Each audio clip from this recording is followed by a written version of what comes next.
Shalom. Hari ini kita akan renungkan kitab Yesaya pasal 66. Teksnya dari 12 sampai 24 yang terakhirnya. Sudah bagi 3 paragraf. Paragraf yang pertama ayat 12 sampai 14. Hamba-hamba Tuhan yang dipulihkan oleh Tuhan seperti anak yang disusui dan digendong ibunya dan dibelai-belai di pangkuannya. Paragraf yang kedua ayat 15 sampai 17. Namun musuh-musuhnya akan merasakan kemarahan Tuhan. Ia akan datang dengan api dan menghardik dengan keras. Paragraf yang ketiga ayat 18 sampai 24. Pada hari Tuhan, orang-orang dari segala bangsa akan berkumpul dan akan melihat kuasanya. Mereka akan berdiam bersama di langit yang baru dan bumi yang baru. Kesimpulannya, mereka hamba-hamba Tuhan yang dipulihkan oleh Tuhannya, seperti anak yang disusui dan digendong ibunya, dan dibelai-belai di pangkuannya. Mereka dihibur di Yerusalem, seperti seorang ibu menghibur anaknya. Namun musuh-musuhnya akan merasakan kemarahan Tuhan. Ia akan datang dengan api, ia akan mengendarai kertanya seperti badai untuk melampiaskan kemarahannya dan menghardik dengan keras. Sebab mereka menyucikan diri untuk masuk ke taman-taman dewa-dewa dan beribadah kepada mereka dan makan daging babi dan tikus.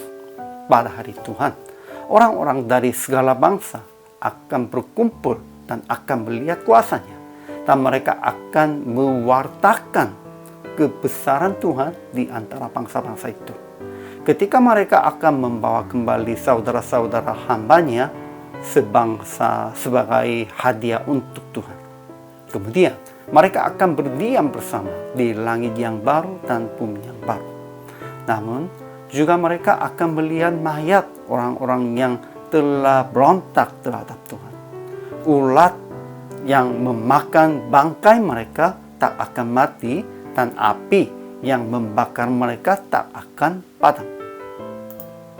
Ajaran tentang Allahnya. Pertama, Tuhan berfirman, Aku mengalirkan kepadanya keselamatan seperti sungai, dan kekayaan bangsa-bangsa seperti batang air yang membanjir.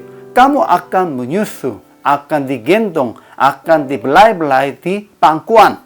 Aku ini akan menghibur kamu. Kamu akan dihibur di Yerusalem. Kedua, ia akan datang dengan api.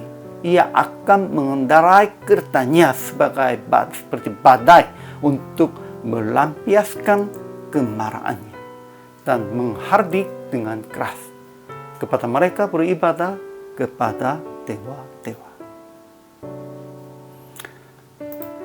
Ajaran tentang manusianya.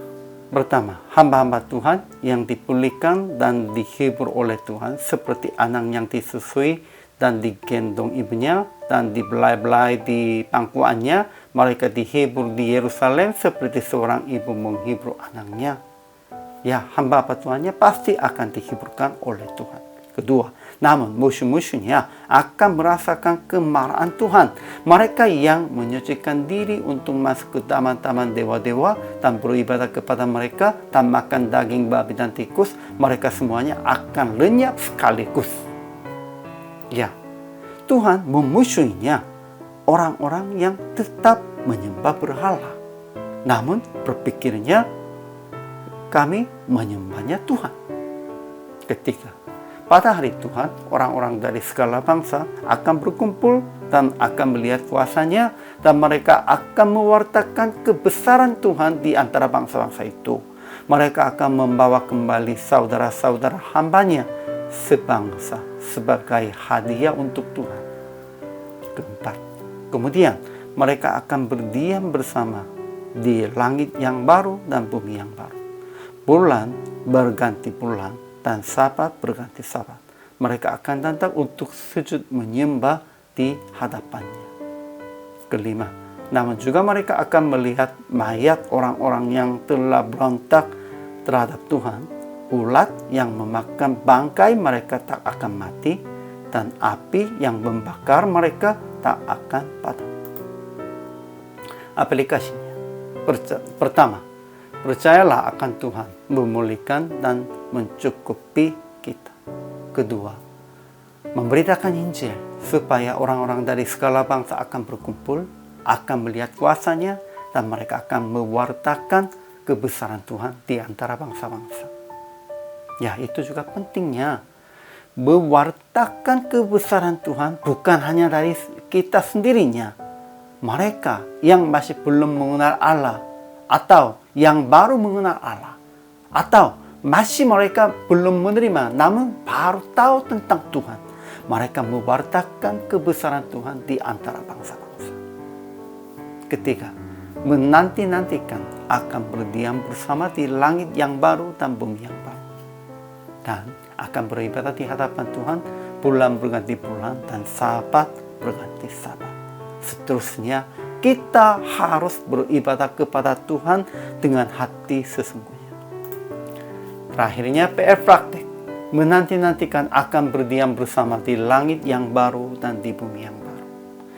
Langit yang baru, bumi yang baru itu bukan hanya materinya yang baru. Di sananya, sebenarnya strukturnya semuanya baru. Dan rancangannya juga semuanya baru sesuai dengan kehendak Tuhan. Dan memberitakan rencana Tuhan kepada orang-orang yang belum mengenal Yesus. Mereka juga akan berdiam di sana bersama-sama dengan kita, dan akan sujud menyembah hanya kepada Tuhan. Inilah langit yang baru dan bumi yang baru. Kita akan berdiam. Hari ini juga selama melayani, Tuhan Yesus memberkati.